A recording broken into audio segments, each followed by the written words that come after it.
Welcome to Linky's Cat Channel, where we always show you at least one fresh cat footage. Oh, you likely clicked on the video because you're contemplating doing PPF, either paid or a do-it-yourself kit. If you don't know what PPF is, it is a paint protection film. It is a usually clear film you put over your car to protect the paint. Now, I, approximately 1 year ago, purchased my first new car ever as a plus 45-year-old man. How sad is that? Now, I'm typically not much of a spender, but I finally had a little bit of cash. I was like, you know what? I'm getting a new car and I'm getting a Tesla Model Y. So I got it. And they're kind of notorious for having crappy paint. So that's what got me in the cycle of, I'm gonna do PPF, but I had to balance that with, I'm super cheap. And that leads us into something about PPF when deciding to have a professional do it or deciding to do it yourself with a DIY kit. And this is the biggest pitfall I think most people have, is they simply look at the cost. Now, I checked several places in the area. I live in the Sacramento area of California, and it seemed like roughly to have a pro do it, a full body wrap with crap materials, like the guy in the alley off of Florin Road, if you're familiar with the area, about $4,500. Now, if you want someone with all their teeth to install it in a reputable business with a business license, that's usually about $6,000 for a full wrap for a Tesla Model Y, from what I found out in the Sacramento area. Now, if you're looking at a do-it-yourself kit, I'll get into where I actually had it done, but now you're talking roughly $2,200. I'm gonna go ahead and show a graphic right now that shows $1,800, and you're gonna be like, dude, that doesn't add up. Why'd you say $2,200? I'll explain later. IQ of 14 here. What I meant is my total overall cost is $1,800. I'm an idiot. I'm old. I'm sorry. So that's it. If you're looking at a full PPF install, you're like, oh, I could pay someone to do it for $6,000, or I could do it myself for about $2,200. No brainer. I'll go ahead and do it myself. There's a couple things you should probably know first. Learn from good old Lanky here. You can trust a guy with cats. Now, first, let me mention this. You're not going to buy PPF if you don't have a Tesla in this case, or any other car, but I don't have referrals for them. So check the description box, use my referral link for a Tesla. Now is actually a really good time to buy. The prices are down, you still have that tax incentive, and if you use my referral code, or anyone's, but never mind that, I think you save anywhere from like $500 to $1,000 off the sticker price, and you'd actually really be helping me out, getting some free supercharger miles. Now, the first thing we need to talk about is, where are you going to do the installation? To show you this, let's go ahead and go on a field trip. So this is it. This is where I did the installation. Now, this is a crap area to do it. Now, for me to be entirely comfortable, I have to have my garage door closed, which is ideal because in this area, homeowners association be creeping. Now, I had to have the garage door open just to let in fresh air and some light. And you're supposed to kind of wash the car. Look at this. This isn't like really an area you can wash. Like it's not real washable. So it's a crap area. I have family running in and out all the time in here. It's kind of dirty. You really want a clean environment that's well lit. This is not well lit. This is not clean. This is not ideal. So think about your situation where you're gonna do this to keep as many contaminants out of there as possible. And that includes the contamination of people. The next thing that's extremely important in doing a do-it-yourself installation of PPF is, what's your personality like?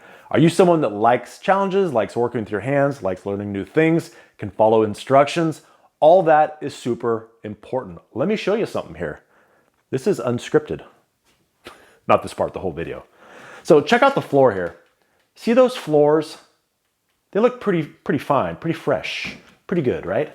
Make sure I'm centered here. Now, a long time ago when I was at a different house, I was gonna put in flooring. Our carpet was disgusting. So I decided to do it myself because it was like $22,000 if I had someone else do it, and it was like $8,000 if I did it myself. I did it myself. And the first time I did it, I sucked really, really bad. It wasn't horrible, but it sucked. Then I did it the second time when I moved into this home, and I did a much, much better job. So are you one of those people? Do you like to do it yourself? Do you like to try new things and not necessarily be a master of it, but just have that satisfaction of, oh, I did it myself. It looks good enough for me. I have a little pride in that. If that's you, I would say you are a candidate for a do-it-yourself PPF kit. The next thing that is a massive factor is your time. How much time do you have in a day? This is something I really wished I would have considered. Now, if you're looking at having it done professionally, there's a place that I got a quote from and they listed a full PPF install is anywhere from 4 to 5 days. Consider if it takes a pro 4 to 5 days, you're gonna be minimally double to triple that based on your skill level. Now, doing it for the first time, do you think my skill level was there? No, it wasn't. I would estimate that everything I did roughly took about double, maybe 2.5 times what it did the pro. And the last thing is skill level. You don't have any. If you've never installed PPF, I don't think you quite appreciate how difficult it is. There's a person online that was showing how to do these PPF installs. Now's a great time to finally mention the company. I was waiting so long because this is not sponsored. This is not endorsed. It is what it is. Now, I discovered this company called Drive Protected, and I did this by watching another YouTuber who I will not endorse. I can't endorse it. It's a bearded Tesla guy. I can never subscribe or endorse anyone that has a full neck beard. Not gonna happen. It's not gonna happen. I suspect he's vegan too.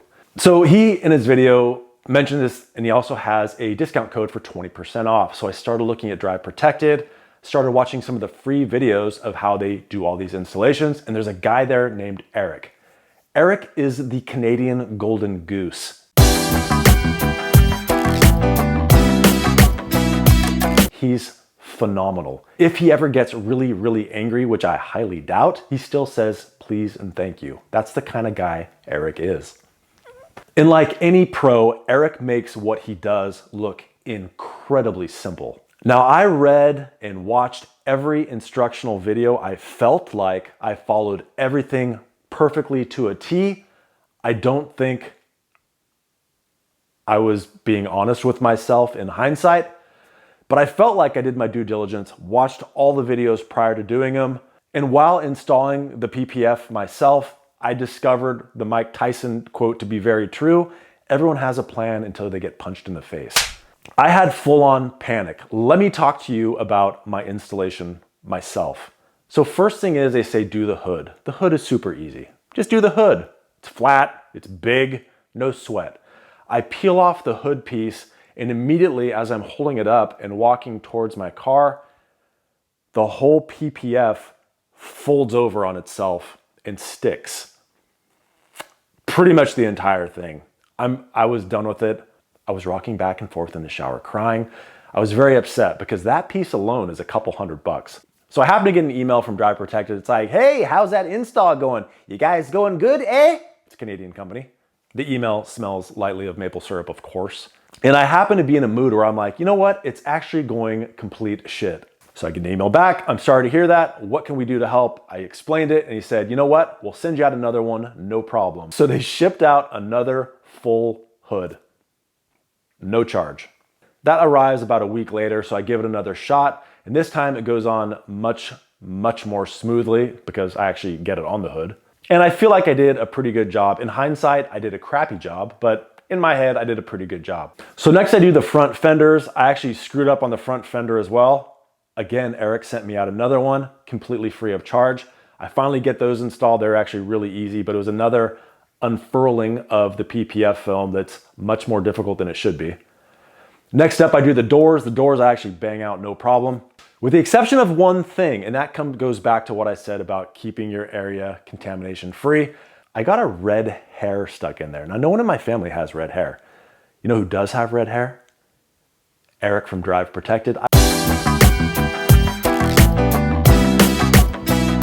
I'd like to think I have Eric in the form of a hair stuck under my PPF on my driver's side door. That's like my little guardian angel everywhere I go. That hair reminds me of Eric's kindness and unwavering dedication to the process of PPF installation. So next up, I have the front bumper. The front bumper is a beast. I completely had a hard time with it. So there's some things I discovered that I didn't do like I should. And now one thing is you have to wash it really well, which I did on everything, but then you have to spray it with isopropyl alcohol. Now I sprayed it, I would say I spritzed it with isopropyl alcohol and then rubbed it down. I used 70%. Eric says use anywhere from 70%, but use up to 90%. And if you can get 100%, use that. He says use as high as you can. He also sprays the hell out of it, then sprays the rag and wipes it down. I did not do that the first time.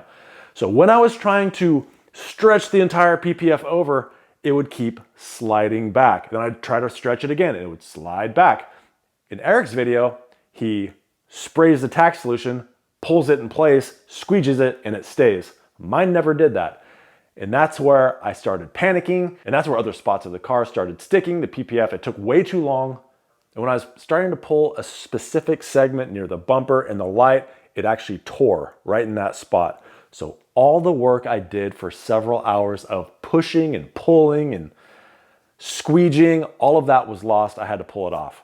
So I contacted Eric and I said, Eric, I dicked up. And Eric again said, no sweat, I'll send you out some more. I felt really, really bad, but I gladly accepted. And my first thought was how kind he is to send out more and more and more. And my second thought was, how much are they making on these that they can just send them out like this constantly? Don't care, I was still happy with it. So I tried the front bumper again, and the exact same thing happened. I screwed it up in the exact same way. Unbelievable. So this time I felt bad. I said, Eric, can you send me out another one? And this way, to show good faith, can I order those rear fenders as well? So I put the rear fenders on, and at this point, I'm a freaking pro on like generally flat areas, so those going on no problem. So I tackle the front bumper again. This time it's a two-piece. And this time it actually goes really smooth because this is when I actually used 90% isopropyl alcohol. Stuff stuck much better. The stretching went much better because I actually had tack points that were on there really, really firm. However, the problem came in this time, Eric felt my IQ was about 54. And so he sent me a two-piece or several pieces. So I had the top part that I got on fine, or at least I thought I did, but I actually didn't stretch it down enough. So the lower pieces that were separate, there's actually gaps on several of those. There's gaps all over the place. Now it's mostly covered. There's a slight seam, but you can't really see it all that well. All right, so all in all, my own do-it-yourself experience. Am I glad I did it? Absolutely. Would I do it again as a second time? No, I'm probably gonna pay someone else to do it because it took way too long. I think the job I did is kind of crap. It's like C+ to a B+, depending on where you're looking. Now with that, you can't really see it from really 8 feet away. There's tons of mistakes. If you're looking at my car, you don't really see it. It's just I know they're there and it kind of drives me nuts. If you're looking at me like, Lanky, you're just a complete jackass, which I completely understand. Now's a good time to mention like and subscribe. You could probably do the do-it-yourself PPF kit from Drive Protected much better than I. You can save a ton of money doing it. The product is quality. And the company is great. They stand by you every step of the way. And when you order from them, they actually open up a whole nother bank of videos that are very detailed that you can use to reference. It was incredibly helpful. Pay someone to do it yourself. Hopefully that sheds some light on it for you. I wish I had known all this information prior to doing the do-it-yourself kit. If you've made it this far, thank you so much for watching the video, and please consider using my Tesla referral link. That would be awesome, like seriously. And we'll go ahead and fade out on a cat cleaning itself. Thanks for watching, jerks. Bye. Stewie! Hey, meow meow. Nothing? Cool. I don't have an outro, so how about this? I had to escape the ever-watchful eye of the HOA and come to sunny South Sacramento, where gangs are rampant, just to show you all the dick-ups on my car. Now this is dirty, not clean. Looks pretty decent from far away. You have the shadow of a well-built man moving, tracking along the car, so let's get out of there. Looks pretty decent, even for a dirty car, right? Most of the errors are going to be on the front. The doors I flat knocked out of the park. No problems there. Let's take a close look at some of these dick-ups. Now, first of all, we have the notorious Eric hair, my guardian angel. The maple syrup infused red hair, angelic hair of PPF love and acceptance. Let's go over to the front. Let's check out these. These are bad. Now, excuse all the bug juice. Let's get in nice and tight. Look at this bottom part is just a train wreck. Tons of air bubbles, tons of moisture in there. I can actually tear this off because I do have an extra and I might do that, but it just looks like absolute trash. Now, look at these bumps in here. Those are air pockets. I can get those out. I'll just pop them with a needle. Look at that underside. Horrid. Just a horrible job. God, it's so bad. But you can't see it when you're standing up. If you're like getting down on your knees around my car, I guess good on you. Look at this spot. Doesn't line up right. Looks like absolute hell. That's just a product of me not stretching it enough. We have see that line right there? That's from the two separate pieces. Again, can't really see it. Line right here looks pretty decent. Now if you look at the hood overall looks good with one little spot right there. You can see how it's kind of lifting up just a bit. Did a crap job there.